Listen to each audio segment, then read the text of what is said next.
That morning, the sun came in soft through the lace curtains, painting tiny diamonds on the floor. I stood by the ironing board in my sewing room, blanket folded just right, iron hissing in steady rhythm.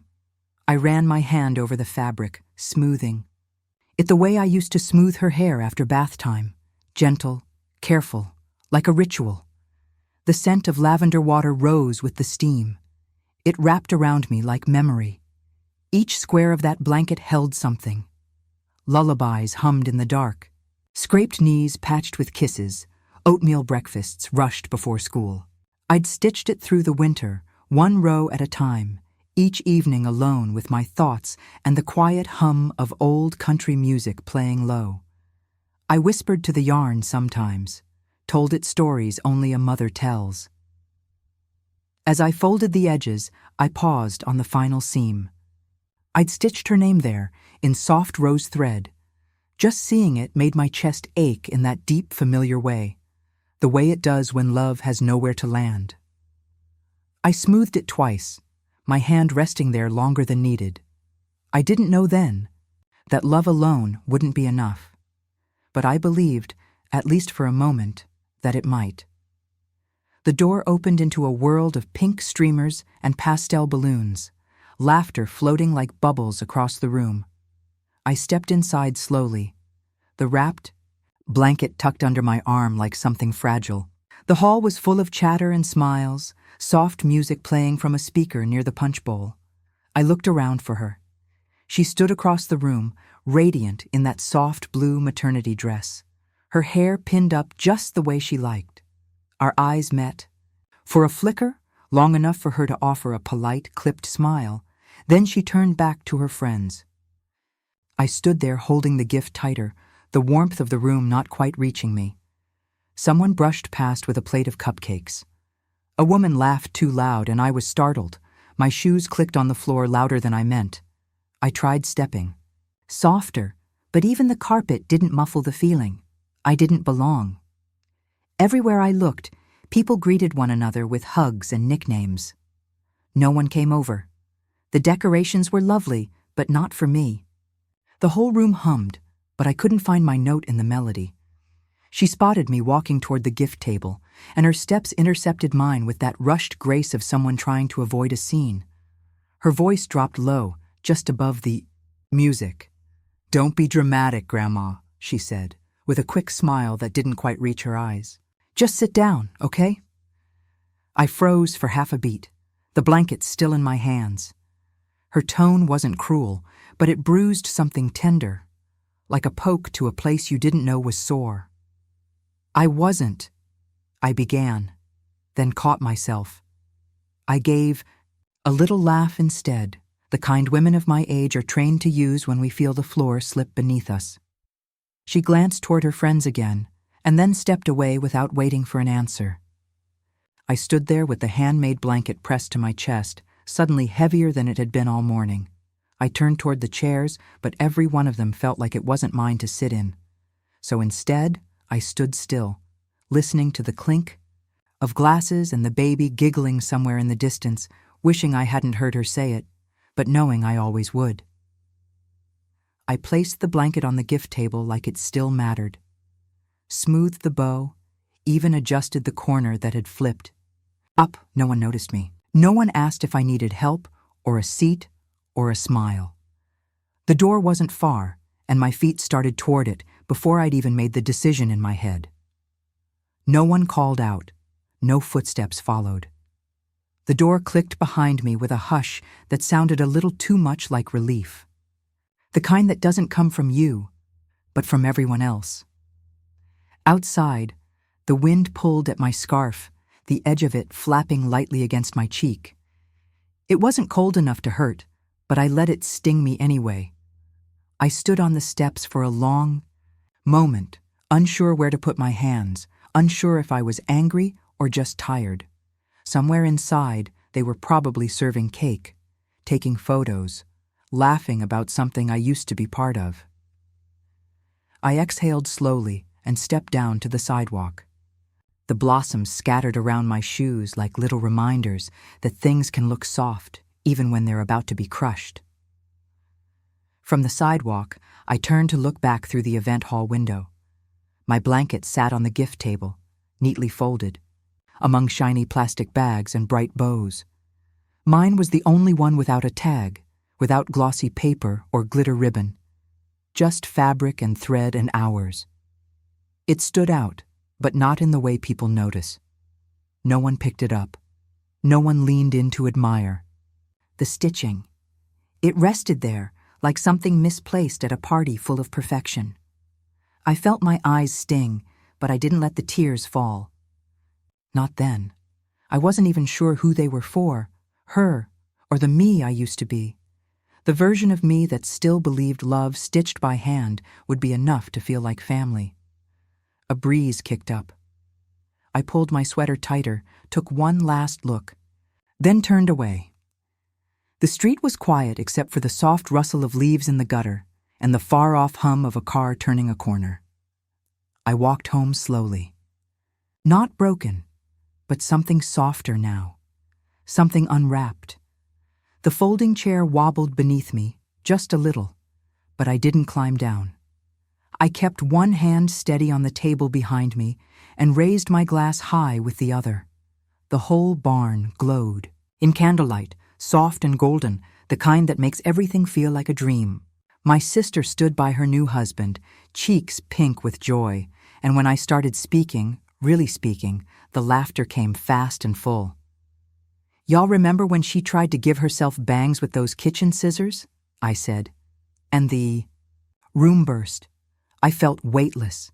I was the loud one for once, and no one told me to hush. Down on the floor, my daughter sat cross-legged, her little hands clapping, eyes wide like I was something magical. And for the first time in a long while, I felt like I could fill a whole room without shrinking even a little bit. I told them about Mama's porch swing, how it squeaked like it had secrets and sagged just enough to make you feel cradled. And then I told the story of my sister's haircut. Disaster, complete with the photo I'd kept in my wallet just for laughs. Someone nearly spit out their sweet tea, and another slapped the table, wheezing, that laughter. Oh, it wrapped around me like a shawl I didn't know I'd missed. For those few minutes, I wasn't just the pie-baking, church-calling, schedule-keeping woman they'd always known. I was someone who could make people lean in, listen, and lose themselves in the sound of joy. After so many years of being the pause between everyone else's sentences, I was the story. And I felt whole. She ran up to me when I stepped down from that chair, her curls bouncing and cheeks all lit up from the excitement. "You were funny, Mama," she said, like she was announcing it to the stars. Her little arms wrapped tight, around my waist. I leaned down and kissed the top of her head, breathing in the sweetness of powdered sugar from the cupcake she'd just devoured, and that familiar scent of lilacs from her shampoo. I held her longer than I needed to. I just wanted to feel her believing in me. In her eyes, I was more than just a mother. I was magic. And in that moment, with her heart pressed against mine, I let myself believe it too. I don't remember the exact moment I started speaking softer. Maybe it was at that one dinner when I was halfway through a sentence and someone cut me off, and I laughed like it didn't hurt. Or maybe it was years of being told I take things too seriously when I just wanted to be heard. It wasn't one big thing. It was a slow softening, like water over stone. I'd bite my tongue mid-thought, smile when I wasn't okay, change the subject when mine got ignored. Over time, my voice just thinned. Now, sitting here flipping through this photo album with rain tapping against the window, I realize how long it's been since I let my voice fill a room. The pages feel rough beneath my fingers, the scent of old paper and lemon polish thick in the air. One day, I looked in the mirror and saw someone people expected to be quiet. And I realized I'd made peace with being overlooked, not because I wanted to, but because it became easier than fighting for space. I turned the page, and there I was, standing on that wobbly chair, arms stretched high, mouth open mid-laugh. That photo caught something I didn't know would ever be missing from me. I touched it gently with one finger, like I could feel the echo of that night on the glossy surface. The room around me was quiet, just the soft tick of the wall clock and the distant sound of thunder rolling in. There was no applause now, no clapping hands or laughter. Just me and the silence, and the rustle of a memory reminding me I once stood taller than the voices that now talk over me. People say I'm gentle now, quiet, kind, like it's something I was born with instead of something I became.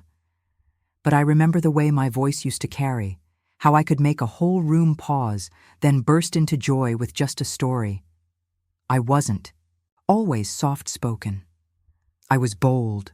I was loud, in the best ways, and sitting here now, with the rain letting up outside and one candle flickering low beside me, I realize, just remembering that girl, that woman I was, maybe that's the first step toward becoming her again. I saw it through the screen before I even reached the door. A plain brown paper bag, upright like it had manners. No note tucked into the handle, no knock before it was left, just the hush of late morning and a wind that rustled the trees as if to warn me.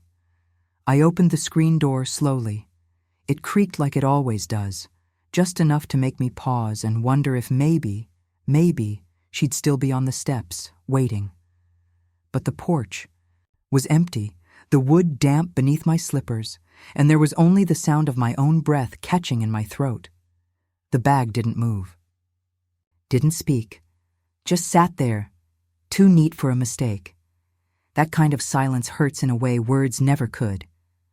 I bent down slowly and reached for it, already knowing it wasn't just what was inside that would undo me, but what wasn't. The bag was light, lighter than I remembered it being when I left it folded in ribbons and softness. I pulled the blanket out slowly. Same stitches, same colors, still folded the way I'd left it. But it's colder now, like it had passed through hands that didn't want to hold it long. I sat down on the edge of the porch and laid it across my lap, running my fingers along the edge. The yarn was soft but unfamiliar, like touching a photograph instead of the moment it was captured. The warmth was gone.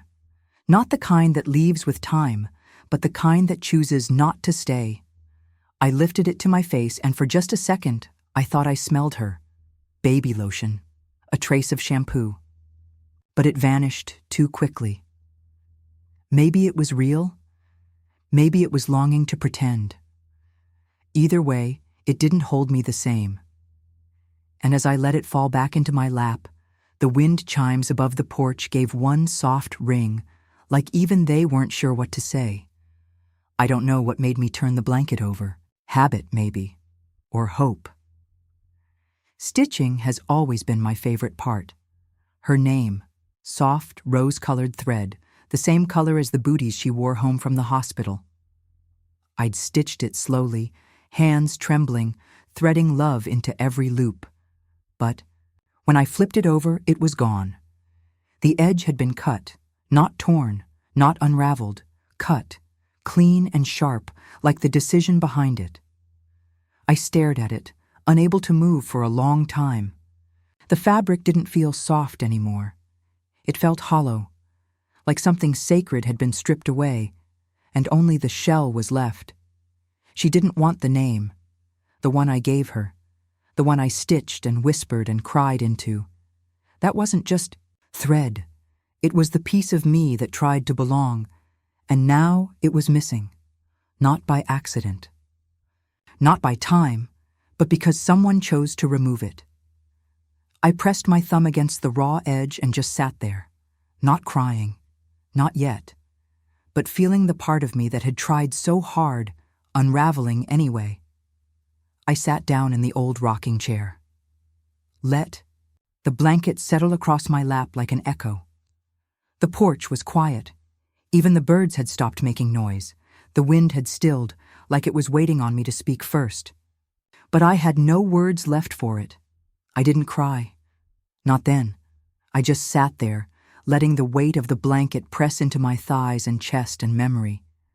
It felt like someone else's now, but it still knew the shape of me. The rocker creaked beneath. Me with every slow sway. My hands rested on the blanket, unmoving, waiting for the tears to come, like they usually do. But they didn't. Sometimes the hurt settles too deep for crying. Sometimes it hums through your bones like an old song, No. One remembers how to finish, so I just rocked, letting the silence stretch wide around me, letting the ache be enough. There was no note, no scribbling sorry, no message tucked into a seam, just the blanket, returned. But that's the thing about silence, it can speak louder than shouting if you let it. She didn't call, didn't knock, didn't even write my name on the bag. She just placed it there, like she wanted it gone, but not destroyed. Like she didn't want to carry the weight of it anymore, but couldn't quite throw it away herself. I looked again at where the stitching had been. That empty edge told me more than any words could. Maybe she wanted to cut me out. Maybe she already had. Or maybe, just maybe, she didn't realize I was in the story at all. And that kind of forgetting, that hurts deeper than being left out. On purpose, because it meant I mattered so little. It didn't even require a choice, just quiet and gone. I brought it inside without saying a word. The hallway felt darker than usual, even with the gauzy curtains letting in soft light. I walked slowly to the chest by the stairs, the one that still smells faintly of cedar when you open the lid. I didn't slam it shut. I didn't throw the blanket in. I folded it, neatly, deliberately, creased each side the way my hands have done 1,000 times, even before her. The way you fold something when you still care about it, even if it doesn't care back. The stitches didn't feel like mine anymore, but my hands knew the rhythm by heart. I placed it in the chest and closed the lid gently. Not tossed, not discarded, just resting, because even when love is returned unwanted, the hands still remember how to hold gently. I laid her place first, the blue plate she always picked when she was younger, the one with the faint chip on the edge. I folded the napkin in that little triangle shape she liked, tucking the silverware in like it was holding a secret just for her. The apron was still damp around my waist. I'd just finished the bread. The kitchen smelled like rosemary and thyme. And something deeper, something that hoped too hard. I lit a candle, not because I needed to, but because I always did when she used to come. Little things matter, I think, when you're trying to make something feel like home. For a moment, I paused at the table, hands resting on the back of her chair. I didn't say anything out loud, but I hoped. Just enough to ache. I went back to the kitchen and stirred the gravy one more time. The air stayed still, and the door stayed closed. The roast came out just the way I like it, tender, a little browned at the edges, juices sealed in.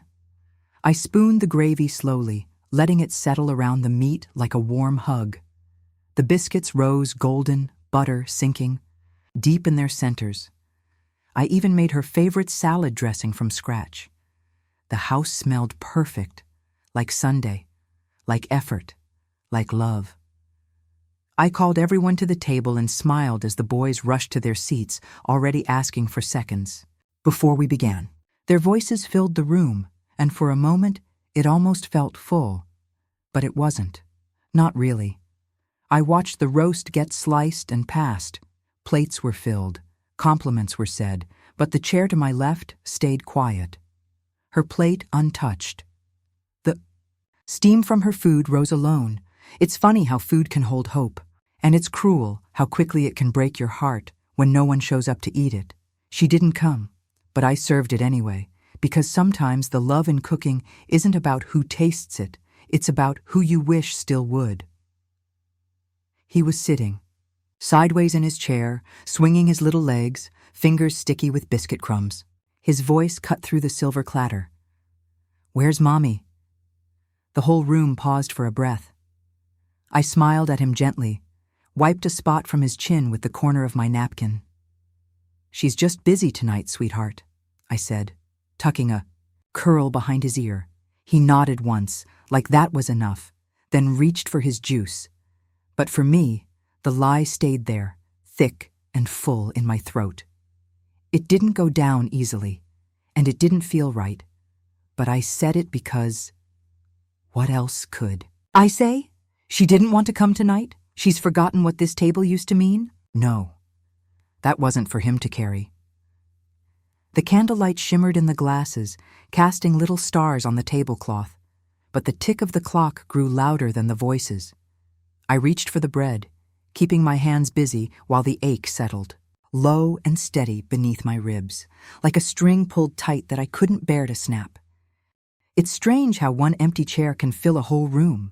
That seat, tucked just left of mine, seemed louder than every voice around the table. I kept glancing at it, out of habit more than hope, waiting for an elbow to rest there, a sarcastic smile about the gravy to show up and cut the tension, but she didn't come. I almost passed the carrots in that direction, almost. I caught myself mid-move and pulled back. A soft clink of dish against dish. I reached to refill a glass that didn't need it. Her seat was pushed in, untouched. But in my head, she still sat there, rolling her eyes at my biscuits, poking at her food, pretending to be full while sneaking bites of dessert later. I remembered all of it, every little thing, and remembering hurt more than forgetting ever could. The meal carried on. Plates clinked. Butter was passed. Laughter floated up like it didn't notice the absence. But I did. Not tonight, I told myself, and deep down I feared, maybe not again. After everyone left, I stayed behind. The plate was still there, untouched, but set with care. I scraped the food gently into the trash, roast, gravy, a single cold biscuit. Then I washed it like she'd eaten from it, slow and quiet. The sponge moved in circles, soft and steady, like my hands didn't want to rush the goodbye. The water ran warm, but my chest felt hollow, like something had slipped out and wasn't planning to come back. When the plate was rinsed and dried, I stood for a moment, unsure what to do next. Then I turned to the chair. I wiped the cushion, then knelt, slowly, knees stiff, and cleaned the legs. Gently, like I was still trying to honor the space she didn't fill, like maybe her shape was still there, even in the air. The house was still there. No more forks clinking or voices rising, just the sound of water fading, and the kind of quiet that settles deep. Some meals aren't really about hunger. I cooked that dinner with my heart. Set the table like a prayer. Hoped the smell of roast and rosemary might reach her like an olive branch. Hoped maybe, just maybe, she'd feel it in her chest and come home. But the plate stayed full. And all it said, when the candle flickered, down to its final glow, was this: love can season a dish to perfection, but it can't always bring someone to the table. I only meant to peek. Just a glance at the old baby clothes, maybe hold that tiny onesie she wore home from the hospital. But one touch turned into 10, and before I knew it, my lap was full of folded cotton and faded prints. They still smelled faintly of baby powder, and time, soft, sweet, and impossible to hold without breaking just a little. The sunlight stretched across the carpet, warm and wide, but it didn't reach the heaviness sitting in my chest. My hands moved slowly through each piece, smoothing tiny sleeves and tracing buttons with my thumb. I didn't mean to cry, but I did. Quietly, fully. The kind of crying that doesn't ask permission. It just comes, soft and sure, from the place where love lives. The old rocking chair creaked beneath me, and the sound felt like company. Everything else was still, as if the house knew I needed a moment with what once was mine. I was wiping my face with the hem of my sweater, trying to get it together before I closed the box again. That's when I heard it. 3 soft knocks, gentle like someone checking if your heart could take any more. The door eased open before I could answer, and there she was. Mrs. Fenley from across the street, holding banana bread wrapped in a towel that still smelled like her dryer sheets. She didn't say anything, didn't ask if I was okay. She just stepped in the way a mother bird might, all soft steps and quiet knowing. Then she sat down beside me like she belonged there. Not to fix, not to fuss, just to be near. And I let her. She didn't look at the box of baby clothes. She looked at me. "You're not being dramatic," she said. Her voice was calm, low, like warm broth after a long illness. It didn't ask anything from me. It didn't judge. It just wrapped around the jagged place inside. Me that had been gripping too tightly for too long. I felt something let go. Not all at once. Just enough to breathe again. I nodded.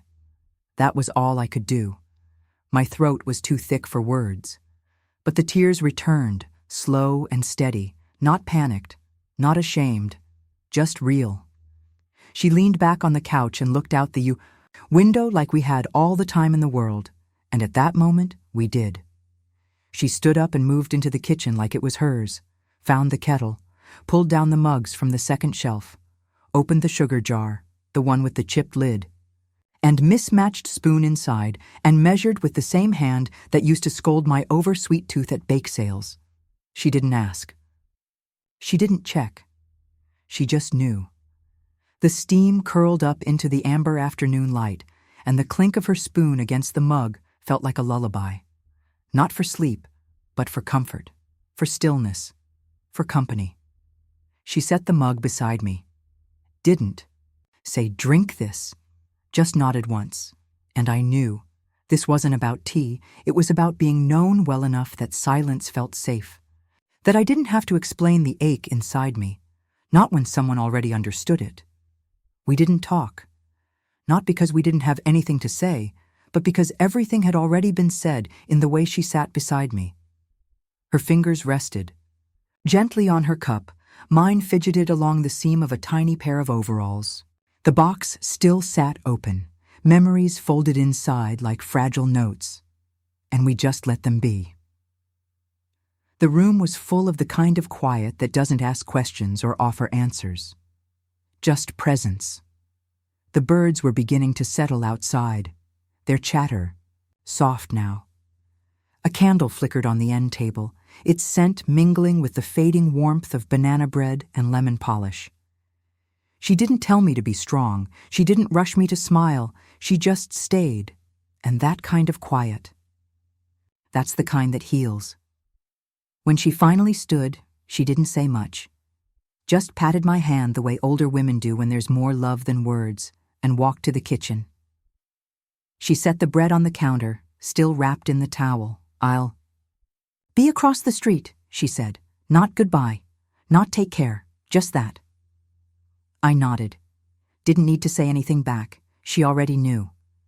After she left, the house was still again, but it felt less lonely. The cinnamon scent lingered long after she was gone. So did the warmth. And I realized she hadn't just left bread. She'd left a piece of her strength behind for me to borrow. I didn't go outside to heal. I went because my hands didn't know what else to do. The yard was quiet, speckled sunlight, falling between the branches, birds singing like they weren't afraid of silence. I found my old trowel by the shed, the wooden handle worn smooth where I'd gripped it years ago. The soil gave way, crumbling under my fingertips like it had. Been waiting. It smelled of old leaves, damp roots, and something sweeter beneath. Maybe lilac, maybe memory. I dug without thinking. Row after row. I wasn't planting hope. I was just trying to feel something steady. Something that didn't leave. My knees ache in the dirt and sweat traced down my spine, but I didn't mind. For once, the ache felt honest. I didn't expect anything to bloom. I didn't even believe it would, but the earth took what I gave it. And for the first time in a long time, I felt grounded. Each day started the same, mug of tea in one hand, garden hose in the other. I watered, I weeded, I waited. There were no new calls, no surprise visits, but the tulip shoots crept up anyway, inch by inch, quiet as breath. I started measuring time in petals instead of phone rings. Somewhere along the way, I caught myself humming. Little things. Old hymns Mama used to sing while folding towels. I hadn't realized I'd missed the sound of my own voice, even when it was soft and wordless. The silence didn't hurt the way it used to. It stretched around me like an old shawl, familiar, fraying at the edges but warm.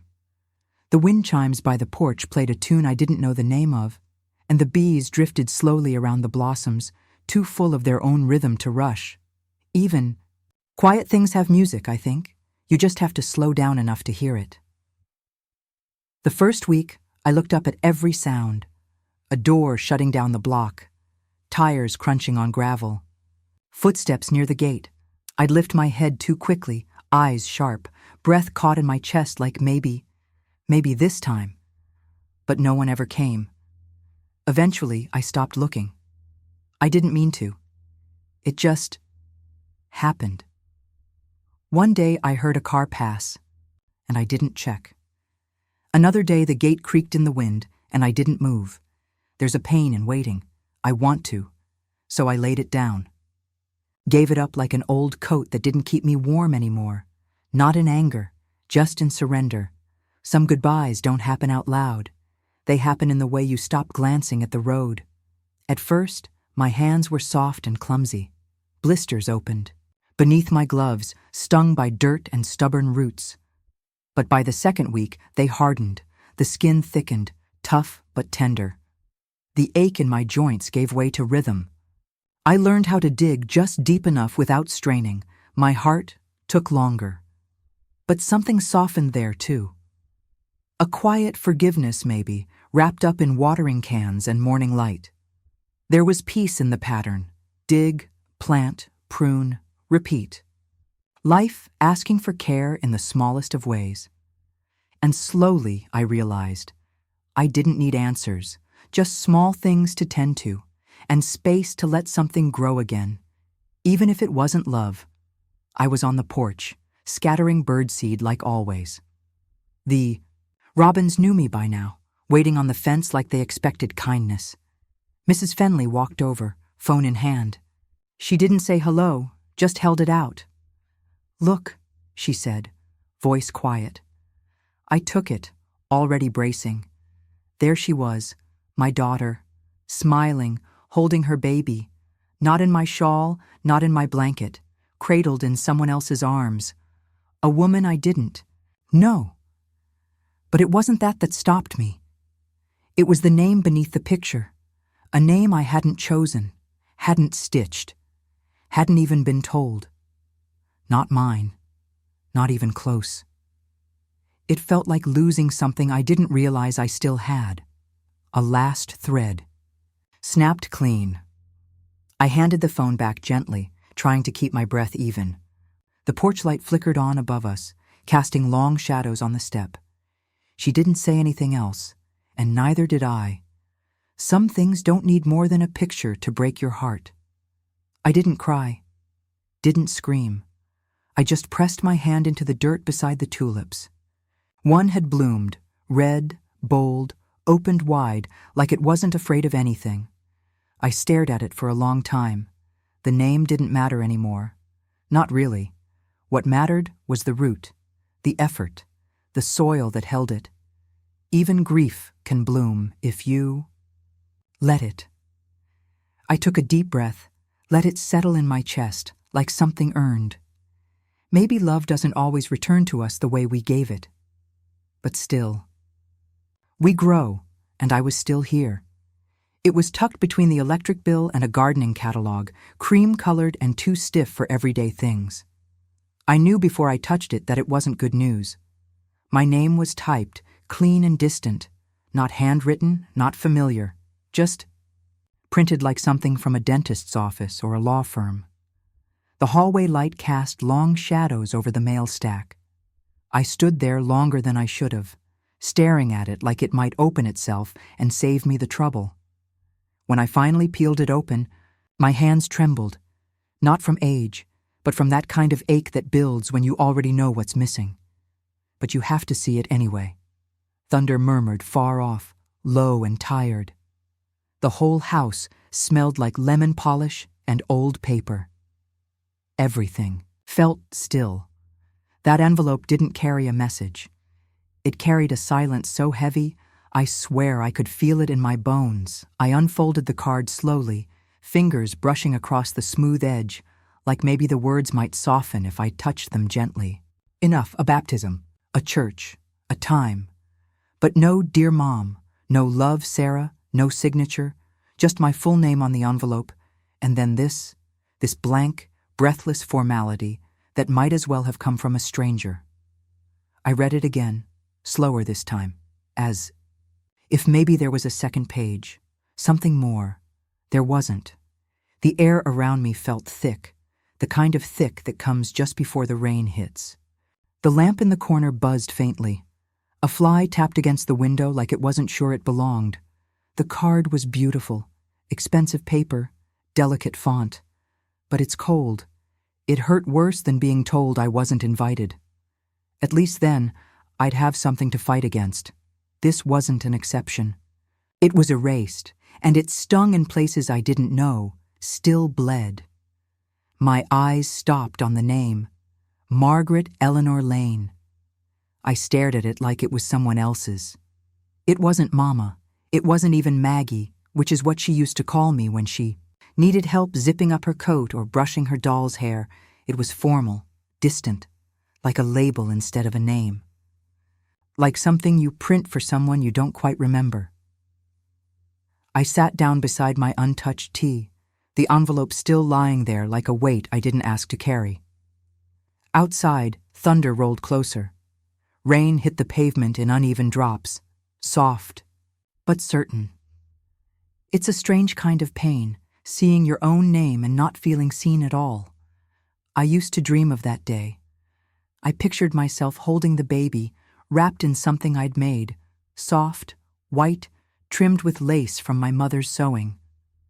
Box. I imagined whispering a blessing into her ear as the pastor poured the water, my daughter smiling, maybe even reaching for my hand. But this invitation, it told a different story. If I went, I'd be in the back. Not asked to speak, not asked to hold. Just another guest with a name tag and a smile that didn't quite reach her eyes. I looked around the room, shadows gathering in corners. The lavender candle flickered, scenting the air too sweet for the weight in my chest. The clock ticked like it had something to say, but all I could hear was what wasn't written. No, we'd love to have you. No role to play, just a pew in the back row, if that. It wasn't the event that hurt. It was knowing the version in my heart never made it to hers. I stood there at the counter, the envelope still in my hand, already softening at the corners from being held too long. I didn't pin it to the fridge, didn't place it gently on the mantel with the family photos. Instead, I slid it beneath the stack of bills, behind the water and electric notices, somewhere dull and ordinary, not out of shame, but protection. Some things are too sharp to leave in plain sight. The rain had started now, just a light tapping at the windows, steady as breathing. The old house groaned under the pressure of settling in. Paper against paper made a soft hush. As I tucked it away, the kettle started to whistle, low and forgotten. I didn't move to answer it. Sometimes the things that hurt the most don't scream. They whisper, and you have to decide whether you're ready to listen. The rain came suddenly and hard. It struck the roof like 1,000 tiny confessions all at once, each drop saying what I couldn't. The wind pushed at the windows, and the curtains fluttered, reaching toward the room like they were searching for something. I stood there at the window, hands wrapped around a mug I hadn't sipped from. The invitation lay behind me on the hallway table, untouched since I tucked it under the bills. I didn't speak, didn't yell, didn't cry. But inside, something rose, a truth that didn't need words. I'm still here. I still care, and I still feel like a mother, even if I'm not named like one. Lightning flickered in the distance, illuminating the garden beds below. The tulips swayed in the storm, but they didn't fall, and neither did I. The shawl sat folded in my lap, soft lavender yarn that still smelled faintly of the cedar chest. I'd looped it together through long winter nights, quiet evenings when hope felt like something warm and possible. Stitch by stitch, I had poured myself into it. On the drive to the church, I smoothed it with my palms, letting the rhythm settle, something shaky in my chest. The road was silent, save for the hum of tires and the occasional low chime of the bells in the distance. When I parked, I sat a minute longer, folding the shawl again, once, then twice. Tighter than it needed to be, like maybe I could hold the ache in place with the fabric. I tucked it under my arm, opened the car door, and let the chill air wake me. It wasn't just a shawl, it was proof I still showed up. The door of the church creaked just slightly as I slipped inside. No one turned, no one noticed, but that was all right. I walked slowly toward the back, past pews already dotted with familiar faces. I found the last row and eased down, the old wood sighing beneath me like it remembered the shape of my body from years ago. The air smelled faintly of lilies and old hymnals. Dust danced in the filtered light pouring through the stained glass. Gold and blue flickered over my hands like blessings I didn't ask for, but somehow needed. I laid the shawl across my lap and folded my hands over it, feeling every wrinkle in my knuckles, every beat in my chest. No one turned. No one called my name, but I was there, and being there, that counted for something. The pastor's voice lifted through the quiet, smooth and certain. We'd now like to invite the family forward. My heart hit my ribs like a drum. My eyes darted toward the front. For a moment, I felt my legs shift, like maybe I would rise, like maybe that invitation was meant for me too. But it wasn't. She didn't turn to look. Didn't gesture. Didn't hesitate. My feet stayed planted. My hands clenched softly in the shawl on my lap, folding it again without meaning to. The wood beneath me felt firmer all of a sudden, like it was holding me in place. The people around me moved. Coats rustled, shoes tapped gently on the stone floor, and I stayed. It hurt, in a strange, quiet way. Not sharp like rejection, just hollow. The way an echo sounds when it doesn't come back to you. I wasn't sure which hurt more, not being asked or knowing I wouldn't be missed if I didn't move. But I stayed still, because sometimes love means not stepping forward. Sometimes it means just being there, even if no one says your name. She stood at the pulpit in a soft gray dress, her shoulders squared. She read from a card in her hand, voice steady, practiced. But I could tell there was something tucked beneath it, a tension in her jaw, a stiffness in her grip. Then it happened.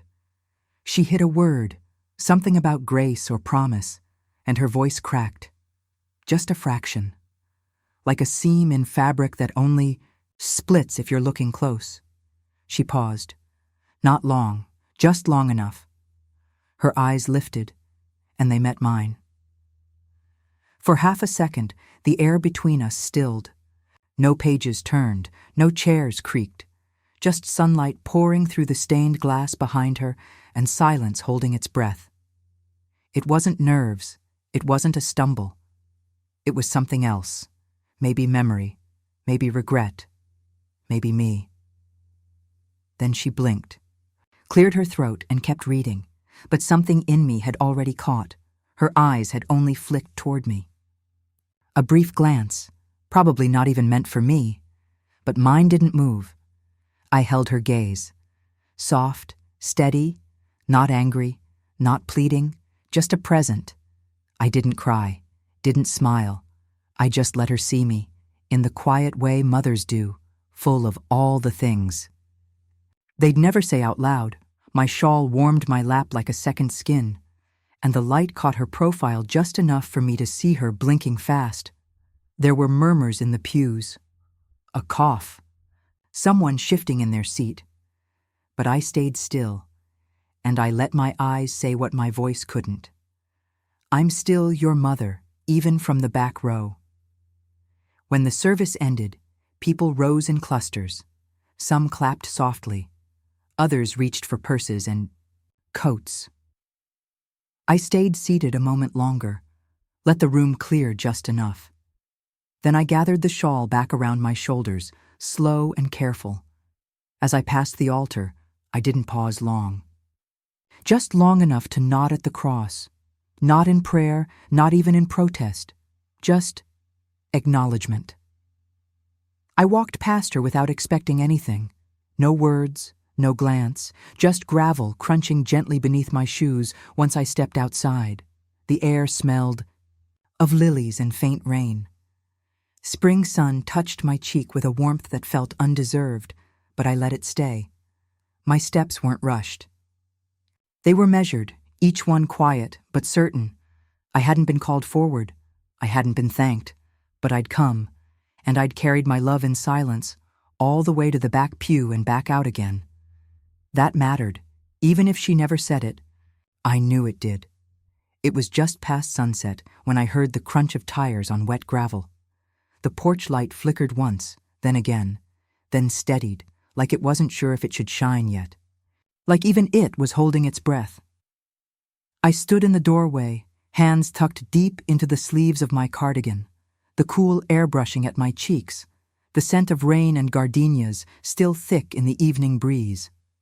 I didn't move, not forward, not back. I just waited there, between hope and hurt, unsure which one I was supposed to wear tonight. Then I saw her. She stepped out of the car with something small in her arms. And for a moment, I couldn't tell which was more fragile, her or the baby. The porch light cast a soft halo around them both, and I thought to myself, maybe some doors don't need knocking on. They just need to be left open long enough for love to find its way back. She held the baby gently, the way I used to cradle her, one arm tucked, the other steady, careful not to wake the quiet. Wrapped around the child was the blanket. My blanket, the same one she had returned without a word, the one I'd stitched. Through long nights, praying it would mean something, it looked softer now, used, washed, loved. The yarn was frayed in places, worn down by time, or maybe small hands tugging at corners. And somehow, that made it even more beautiful. She didn't say anything, just stood there, rocking slightly with the weight in her arms, but her eyes found mine. Tired eyes, a little hollow, but not hard, and in them I saw something close to tender. She didn't apologize, but she didn't have to.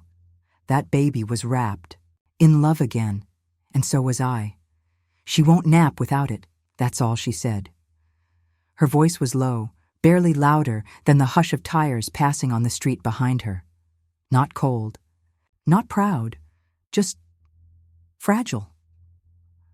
I looked down, the baby's cheek pressed into my collarbone, her breath warm and steady against my chest.